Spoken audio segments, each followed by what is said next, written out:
A paz do Senhor, meus queridos, amados irmãos, sejam todos bem-vindos ao canal Descomplicando a Teologia. Para mim é um privilégio poder contar com a sua participação. Se você não me conhece e ainda é novo aqui neste canal, sou o pastor Giovanni Santos, pastor da Igreja Evangélica Assembleia de Deus, e para mim é um privilégio poder contar com a sua participação. Neste canal você vai estar vendo muitos vídeos relacionados à palavra do Senhor Jesus, muitos vídeos também com relação à escatologia. Olha, eu sou autor desse livro, Descomplicando a Escatologia, e tenho vários vídeos aí que eu falo desde o arrebatamento da igreja até Novos Céus e Nova Terra. Também sempre estou comentando a lição de adultos, a lição dos jovens e alguns temas também concernente à pregação. Se você gostar de pregar a palavra do Senhor, eu tenho um vídeo aqui meu que eu falo sobre o céu do Líbano, que pense que é uma mensagem poderosa, tá bom? Mas hoje vamos estar comentando a lição dos jovens, que por coincidência é a última lição desse terceiro trimestre, que nós vamos estar estudando Malaquias. Deus se importa com a família.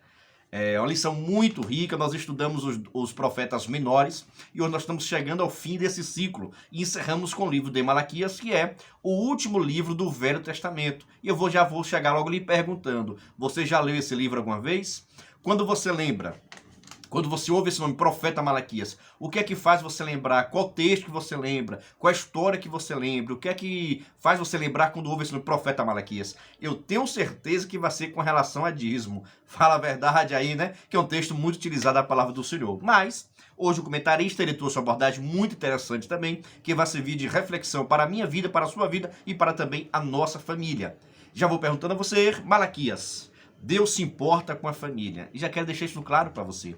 Eu também sou palestrante para casais, para a família. E nós sempre abordamos a importância da família. Eu digo que se a família estiver bem, toda a nossa estrutura, irmãos, vão estar bem. Independente, nós não temos recursos, não temos dinheiro, mas se a família estiver em paz, nós teremos sossego da alma e nós conseguiremos passar por todos os desafios. Por isso que Deus se importa. Deus tem interesse que a nossa família vá bem e que assim nós possamos viver da melhor forma possível, tá bom? O comentarista também vai deixar bastante claro com relação a Malaquias que o próprio nome Malaquias significa mensageiro. Olha, Malaquias significa mensageiro. Então o profeta Malaquias ele aparece na história como aquele que trouxe a mensagem de Deus para a nação de Israel. Nesse período que o profeta Malaquias é levantado, o povo de Israel já estava no meio do cativo, já estava retornando para Jerusalém, já tinha passado por um período grande de cativeiro pelo reino de Nabucodonosor, pela questão da Babilônia. Mas Deus sempre tem um homem certo, no lugar certo e na hora certa. Perdão, Deus sempre tem uma mulher na hora certa e no lugar certo para cumprir com seus propósitos. Esse livro, por certo, foi escrito por volta de 430 a 420 anos de Cristo. Nesse período aqui, cerca de 3 já estavam retornando já.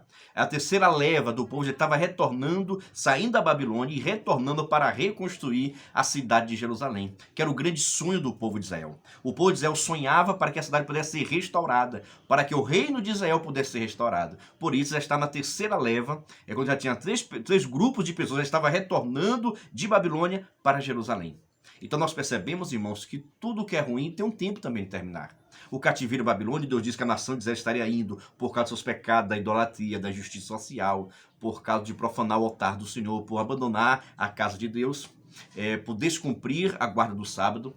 Então o povo de Israel estava sendo levado cativo por causa dos seus pecados. Mas Deus também deu um prazo de validade, que o mesmo Deus que estaria dando condições para que Israel fosse levado cativo, Deus também estaria dando condições para que Israel pudesse sair do cativo. E assim estava acontecendo. A palavra do Senhor, a profecia realizada pelo profeta Jeremias, que foi o grande profeta do tempo do exílio, estava se cumprindo sobre a nação de Israel. O que eu quero lhe dizer para você: Deus ele cumpre com as suas promessas. Aquilo que ele prometeu, ele vai cumprir, tanto de coisas positivas como negativas. Para a nação de Israel, Deus tinha prometido que haveria que o povo seria levado ao cativeiro, e Deus cumpriu com a sua palavra. Mas o mesmo Deus também tinha cumprido, tinha feito a promessa que Israel também sairia desse cativeiro. E assim também aconteceu. Então o que nós devemos estar lutando é para que as profecias de Deus para a nossa vida sejam as melhores possíveis. Porque Deus só estará nos castigando. Deus só estará nos julgando, nos condenando, se nós estivermos na prática do mal, na prática do pecado. Então, na verdade, o que vem para a nossa vida é aquilo que nós plantamos. Se nós plantarmos amor, vamos colher amor. Se nós plantarmos justiça, vamos colher justiça. Agora, se nós plantarmos pecado, vamos colher as consequências desses pecados. O comentarista aqui também, na Malaquias, no ponto 1, ele vai dizer o seguinte: aquele momento que o profeta Malaquias estava é um momento muito difícil. para servir ao Senhor, pois os religiosos o mostravam indiferentes e as pessoas agiam segundo as suas próprias vontades. Faltava temor do Senhor. Olha só, Israel estava no cativeiro, Deus libertou, já estava libertando o povo já estava retornando à sua cidade, a Jerusalém. Já tinha cerca de 100 anos que o povo estava cativo.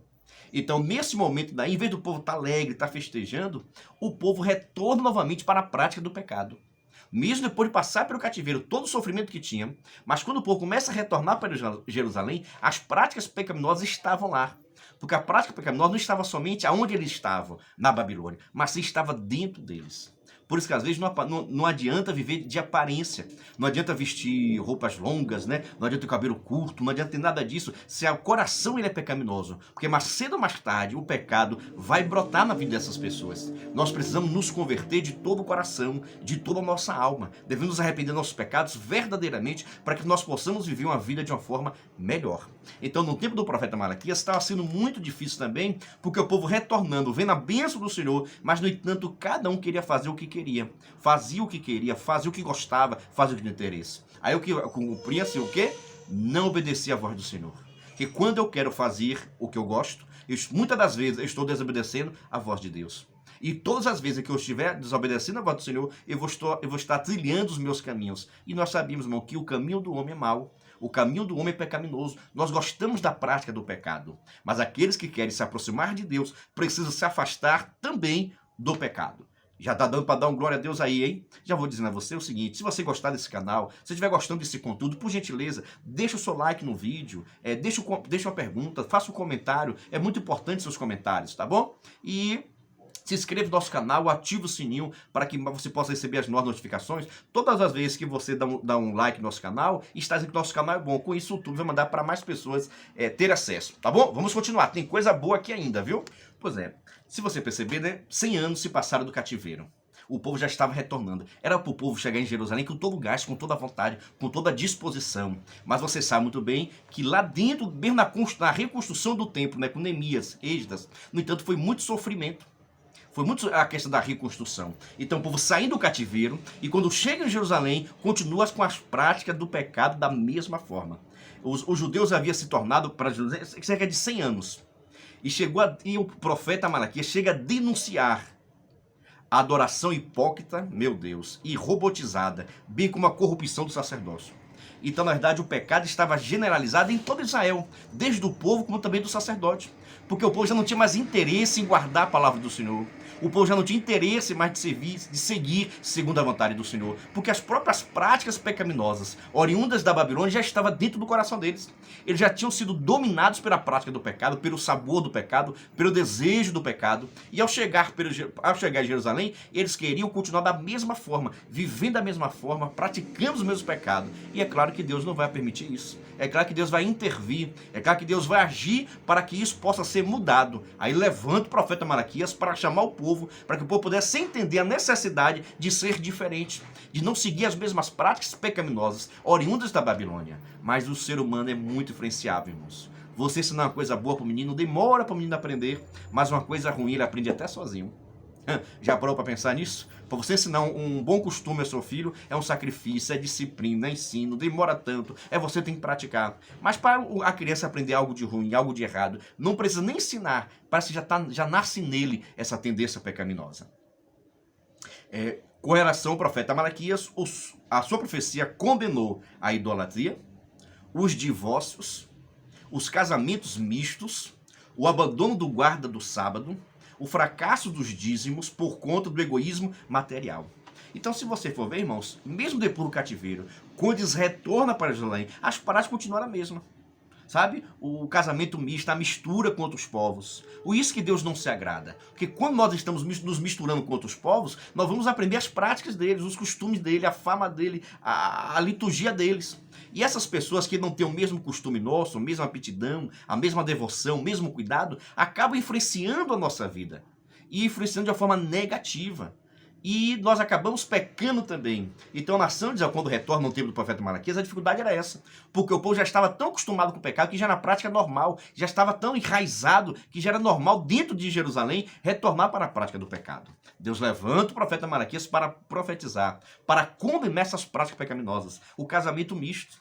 Todo mundo, os homens mais velhos estavam deixando a sua esposa para casar com as estrangeiras, as mais novas. E isso Deus não estava se agradando, porque nós sabemos a visão de Deus para o casamento. Eu, como palestrante de casais, sempre menciono disso. Deus ele tem um projeto para o seu casamento, independente de como ele esteja hoje. Mas a atitude vai precisar de você. A mudança vai partir de você. Para que o projeto de Deus do casamento possa se concretizar na sua vida, precisa da sua atitude, da minha atitude. Fazendo assim, Deus age e aquele casamento que está em ruína, que está em destruição, pode tornar-se novamente um casamento de lua de mel. Mas são práticas diferentes, comportamentos diferentes, para que assim Deus possa agir e fazer segundo a sua vontade.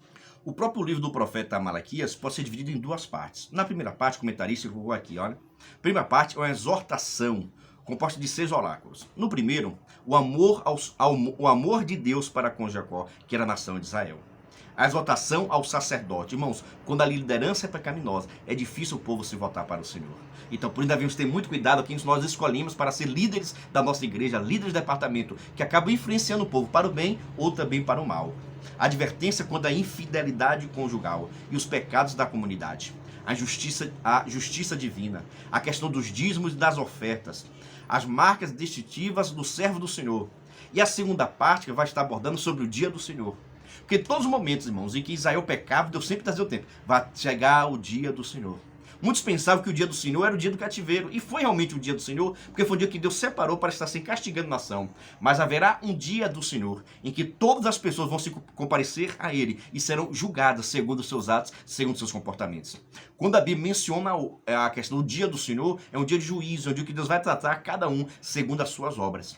E essa de uma forma mais ampla, mais profético, mais escatológico. O dia do Senhor pode ser dito também como o dia da grande tribulação, como o dia do juízo de Deus, ao qual Deus vai estar julgando todos os seres humanos e serão dando a salvação ou a perdição. Devemos estar muito cuidado, irmãos, porque o dia do Senhor pode ser longânimo, mas vai chegar. O dia do Senhor pode ser longânimo, mas esse dia também vai estar chegando. Então a nação de Israel, irmãos, com todo o cuidado que Deus fez, com todo o livramento, com toda a permissão de retornar para Jerusalém, mas o povo foi ingrato com o Senhor. Quando Deus livra a nação de Israel da escravidão, do cativeiro, Israel retorna para sua terra, Israel retorna com as práticas do pecado. Então a ingratidão é algo que magoa qualquer ser humano. Então Deus abençoa o povo, e quando a bênção do povo, em vez do povo ser grato ao Senhor, o povo se revolta contra Deus, o povo vira as costas para Deus. E tudo aquilo que Deus gosta que o povo fizesse, o povo acaba não fazendo e continuando na prática pecaminosa. Então a ingratidão do povo de Israel para com Deus foi algo que afetou muito, e isso trouxe muitas consequências para a vida. Ao longo dos anos, o Senhor demonstra todo o seu amor para o povo, mas mesmo assim o povo continua sendo grato ao Senhor. Deus em todo momento está mostrando: eu quero vocês, eu amo vocês, eu quero vocês perto de mim, eu quero que vocês sejam uma nação próspera, crescente. Mas, no entanto, o povo voltava-se sempre para o pecado e afastamento do Senhor.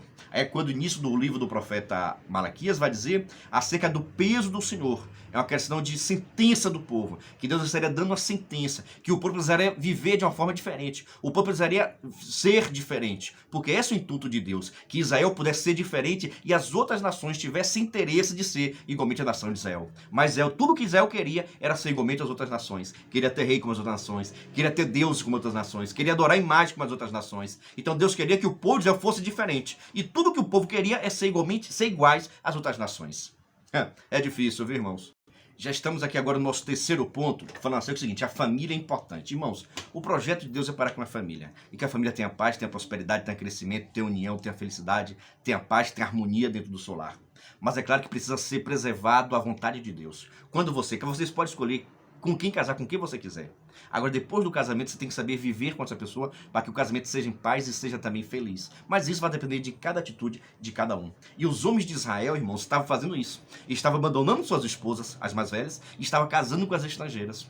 Não é que Deus, irmãos, não tinha interesse pelas estrangeiras. As estrangeiras que serviam ao Senhor, que se convertia a Deus e passasse a adorar a Deus, era bem aceita em Israel. Como nós temos o exemplo de Ruth, que não era judia, mas quando aceitou a fé judia, aceitou adorar o Senhor, Deus aceitou ela do povo de Israel, ela passou a servir e adorar o Senhor normalmente. Mas a maioria dessas mulheres estrangeiras convertiu o coração do seu marido para os pecados e para os ídolos. Assim aconteceu com Salomão, um homem mais sabedoria do mundo. No entanto, as mulheres pagãs converteram o seu coração e ele também tornou-se um homem pecaminoso. Aí o comentarista trouxe uma palavra e diz o seguinte: olha, não se una alguém que nunca se recusou a unir-se a Cristo. forte, né? Não se una a alguém que não quis se unir a Cristo. Por isso que hoje é recomendado nas igrejas, é ensinado, é uma doutrina da nossa igreja, principalmente a Igreja Evangélica Assembleia de Deus, que nós não devemos nos unir com quem que não seja da mesma fé, que não acredite no mesmo Deus, que não seja cristã. Por isso que crente só casa com crente, para que assim as suas lutas, as suas vivências vão ter, mas que nós possamos resolver da melhor forma possível. E o povo de Israel estava pecando, se distanciando cada vez mais, e as práticas pecaminosas estavam se enraizando. Os filhos desse casamento, né, entre crentes, né, entre judeus e as estrangeiras, estavam fazendo com que os seus filhos distanciassem mais do Senhor, porque normalmente quem cuidava mais dos filhos eram as mulheres. E as mulheres com prática pagã iam ensinar os filhos delas a adorar essa prática pagã. E você sabe muito bem que o seu filho vai ser instruído por você, pela sua família. Aquilo que você ensina hoje ao seu filho vai estar assistindo o efeito amanhã. Aquilo que você ensina hoje vai estar formando ele como cidadão e como homem e como mulher de Deus. Por isso é importante ensinar a criança no caminho que deve andar, para que assim não venha se afastar do Senhor. E mesmo que se afaste, ele lembrará que Deus age e que Deus opera maravilhas em todos os momentos. Então, para nós encerrarmos aqui, o comentarista da lição vai deixar bastante claro que a família é um projeto de Deus. Mas o ser humano, às vezes, ele toma atitudes que distorce a vontade de Deus, afasta a vontade de Deus, distancia a vontade de Deus. E nós precisamos estar muito atentos a isso, para que nós não venhamos nos afastar de Deus e praticarmos todo o pecado e com isso Deus nos abandonar e nos deixar só. Mas eu espero que esta palavra sirva de alerta para você e que o Espírito Santo venha aplicar no seu coração e que nós possamos entender com a boa, perfeita vontade de Deus. Que o Espírito Santo te abençoe, a paz do Senhor. Até o próximo vídeo. Já deixa o like, se inscreve no canal, compartilhe, mande um aviso, deixe algum comentário que eu vou estar respondendo o seu comentário, tá bom? Deus abençoe e até a próxima lição, que já estaremos comentando também a lição do 4º trimestre da nossa EBD. Deus abençoe e a paz do Senhor.